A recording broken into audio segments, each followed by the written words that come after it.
Hey there, Nward07 here, everybody. I'm just sharing a video with you of the long series that I'm going to be working on, where I will share my reviews on the things that I have utilized for my streaming and content creation for YouTube. In other words, my streaming setup.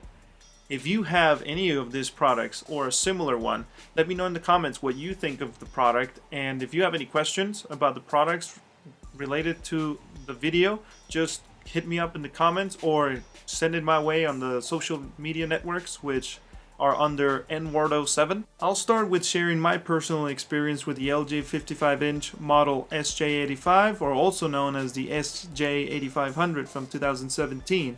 Let's take a closer look, shall we?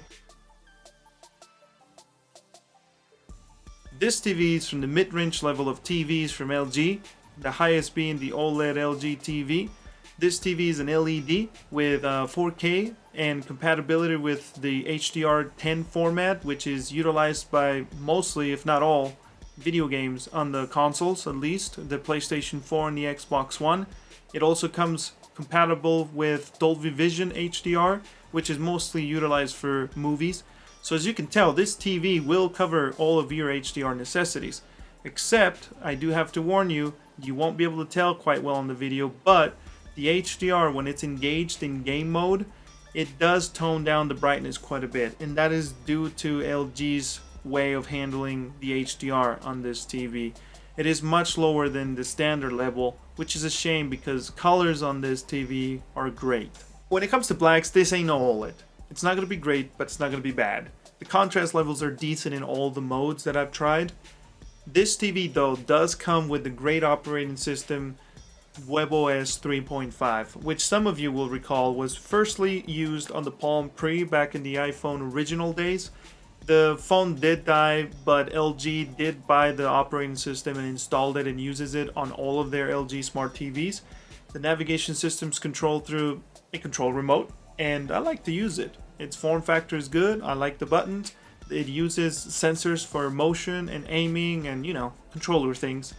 I haven't had to swap the batteries on it since over a year ago that I've had it, yet I do utilize quite a bit my consoles and Apple TV instead of the TV apps, so navigation is not handled through the remote quite often, but the apps do work, the remote works great, and it's a good ecosystem of apps for streaming content. Now for the gamers, this TV is not going to beat a monitor when it comes to input lag, meaning the time it takes for the screen to reproduce the input that has been sent to it, like your controller. This TV though, it is a TV, and it is big, and it is recognized as one of the best input lag TVs out there, with a 15 to 35 ms response time. There are monitors, of course, that have 5 to 10, or even lower at times, but they're a lot smaller, and tons of them don't come with HDR. This TV though does have a wide stand. As you can tell from the video, it takes a ton of space, but if you can find the furniture, it'll fit, and honestly, if you're gonna mount it on the wall, you'll have no issue with it. Now, speaking of design, I am fascinated by this design when I first saw it, and even to today. Edges are almost non-existent, okay? It is organized in the back, everything's clean, it comes in this texturized white pearl color, and I'm sorry I can't show you, it's a mess to move the TV. But anyway, I can tell you it comes with 4 HDMI 2.2 ports, all capable of HDR, none of that 1 or 2 ports, and the other 2 don't. It's all capable, ultra color gamut for those non-HDR moments, but yet good quality color. Comes with Wi-Fi, 1 Ethernet port, audio digital, 3 USB entry ports, and 1 RF, meaning the cable, and 1 mini jack. I do only utilize 2 because of my streaming. 1 is connected to my computer, so I can have a second display. I also have the other one, which is connected, goes to my HDMI splitter, which then sends a 1080p or 720p non-HDR signal to the stream, and 1 4K non-HDR to the TV. I have not been able to get HDR on the TV and non-HDR on the stream, because the consoles send 1 HDR signal, but that's my setup. Now I bet you've asked, up till about now, how much money, man? Well, The 2018 version comes at 1300 to 1800 for the biggest size, 75 inches.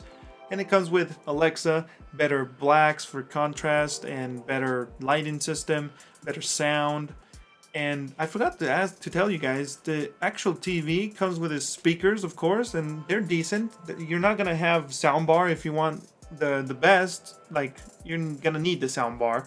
But if you want just apartment level, don't bug your neighbors kind of volume and quality, you're good with this TV. It's not gonna feel like it's cheaping out on the speakers. That is one thing though, it does not come with Dolby Atmos. That's for the 2018 version, but I don't really care because one, most games don't even support it, and I use headphones for that when they do. Now I bet you've also asked what's up with the lights, because I don't think they come with the TV, and you're right, they don't. That was my beautiful wife's and Warda's idea with tape and silicone to grab them light strips by Hue by Philips and put them in the back of the TV. And I actually operate them through Siri with HomeKit, or you can actually work them with Alexa too. Also, if you want to synchronize them, well, you get a monitor, the Hue app on your computer, and the monitor from your computer, which if you have a capture card like I do, it'll send the signal to the lights and you'll get a nice, weird, psychedelic headache-ish thingy. At least I did the first few times. Everybody is different, so you might not, but I'm just warning you. It looks cool, but if you start playing at first, you're gonna go through some like VR-ish sickness here. If you want to know how to get it done, hit me up, leave me in the comments, and I'll get that video done for you. To finish things off, I like to say I really like this TV, and for gamers is one of the best. Honestly, this model 2017, I've seen it go from used $500 all the way to renewed at $1,000. So I can recommend it for that price.